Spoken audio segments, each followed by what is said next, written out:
ഈ 21ാം നൂറ്റാണ്ടിലും സ്ലേറ്റ് പെൻസിലിൽ കണക്കെഴുതി കൂട്ടുന്ന ഒരു ചായക്കട പാലക്കാടുണ്ട്. നമസ്കാരം വ്യൂവേഴ്സ്, സർവീസ് ബ്ലോഗിന്റെ പുതിയൊരു വീഡിയോയിലേക്ക് സ്വാഗതം. നമ്മളെന്നുള്ളത് പാലക്കാട് കൽപ്പാത്തി പൈതൃക ഗ്രാമത്തിലാണ്. ഇന്ന് ബ്രേക്ക്ഫാസ്റ്റിന് വേണ്ടിയിട്ട് ഞാൻ പോകുന്നത് ബാലൻ നായരുടെ ചായക്കട അല്ലെങ്കിൽ ഇപ്പോൾ അറിയപ്പെടുന്ന മുരളീസ് കഫേയിലേക്കാണ്. ഒരുപാട് വലിയ പ്രത്യേകതകളോ പ്രത്യേക ഡിഷസോ ഒന്നും സ്വന്തമായി അവകാശപ്പെടാനില്ലാത്ത ഈ ഒരു ചായക്കട ഇത്രയും കാലമായിട്ട് കൽപ്പാത്തി ഗ്രാമത്തിന്റെ സ്വന്തമായി മാറണമെങ്കിൽ അത് അവർ കൊടുക്കുന്ന ഫുഡിന്റെ ക്വാളിറ്റിയും രുചിയും കൊണ്ട് മാത്രമാണ്. കടയിലേക്ക് എത്തുന്നതിന് മുമ്പ് ഈ വീഡിയോയ്ക്ക് താഴെയുള്ള ലൈക്ക് ബട്ടൺ ഒന്ന് പ്രസ് ചെയ്യുക. ചാനൽ ഇതുവരെ സബ്സ്ക്രൈബ് ചെയ്തിട്ടില്ലെങ്കിൽ ഒന്ന് സബ്സ്ക്രൈബ് കൂടി ചെയ്ത് സപ്പോർട്ട് ചെയ്യുക. മുരളി കഫേയുടെ ലൊക്കേഷൻ വരുന്നത് കൽപ്പാത്തി കനറ ബാങ്ക് ബ്രാഞ്ചിന്റെ ഓപ്പോസിറ്റ് ആയിട്ടാണ്.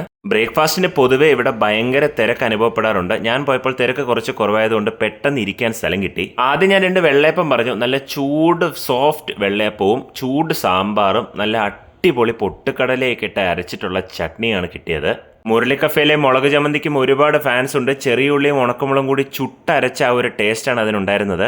അകത്ത് കയറിയപ്പോൾ തൊട്ട് പഴംപൊരി വരിക്കുന്ന മണം അടിക്കുന്നുണ്ടായിരുന്നു. അതുകൊണ്ട് കൊതി സഹിക്കാമേറെ ഞാനൊരു പഴംപൊരി വാങ്ങി. വെള്ളയപ്പവും പഴംപൊരിയും കഴിഞ്ഞ് ഞാനൊരു സിംഗിൾ പൂരി വാങ്ങി. പൂരിയുടെ കൂടെ ഇവർ മസാലക്കറിയാണ് തരുന്നത്. സവാള, പച്ചമുളക്, കറിവേപ്പില, ഉരുളക്കിഴങ്ങ്, ഈ 4 സാധനങ്ങളുടെ ടേസ്റ്റ് മാത്രമാണ് ആ മസാലയിൽ ഉണ്ടായിരുന്നത്. പക്ഷേ ജാവ പോലെ തന്നെ ഇത് സിമ്പിൾ ആയിരുന്നെങ്കിലും നല്ല പവർഫുൾ ആയിരുന്നു.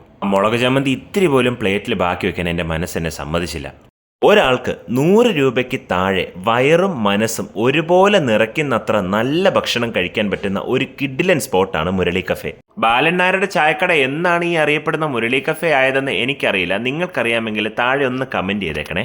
കൽപ്പാത്തി ഗ്രാമത്തിലൂടെ നടക്കുമ്പോൾ നമുക്ക് പലപ്പോഴും പഴമയുടെ ഓർമ്മപ്പെടുത്തലുകൾ ഉണ്ടാവാറുണ്ട്. അതിലേക്ക് ചേർത്ത് വെച്ച് പറയാൻ പറ്റുന്ന ഒന്ന് തന്നെയാണ് ബാലനാരുടെ ചായക്കടയിലെ ഈ സ്ലേറ്റ് പെൻസിലും. ആ സ്ലേറ്റിൽ എഴുതിക്കൂട്ടി 61 രൂപ ഗൂഗിൾ പേ ചെയ്തിട്ട് പുറത്തേക്ക് ഇറങ്ങിയപ്പോൾ ഞാൻ വിചാരിച്ചത് ഞാൻ എന്താ ഇവിടേക്ക് എത്താൻ ഇത്ര വൈകിപ്പോയതെന്നാണ്. വീഡിയോ ഇഷ്ടമായ ലൈക്ക് ചെയ്യുക. നിങ്ങളുടെ അഭിപ്രായങ്ങൾ കമൻറ്റ് ബോക്സിലൂടെ പറയുക. ചാനൽ സബ്സ്ക്രൈബ് ചെയ്തിട്ടില്ലാത്തവർ സബ്സ്ക്രൈബ് ചെയ്ത് സപ്പോർട്ട് ചെയ്യുക. മറ്റൊരു വീഡിയോയിൽ കാണുന്നവരെ താങ്ക് യു. ബൈ.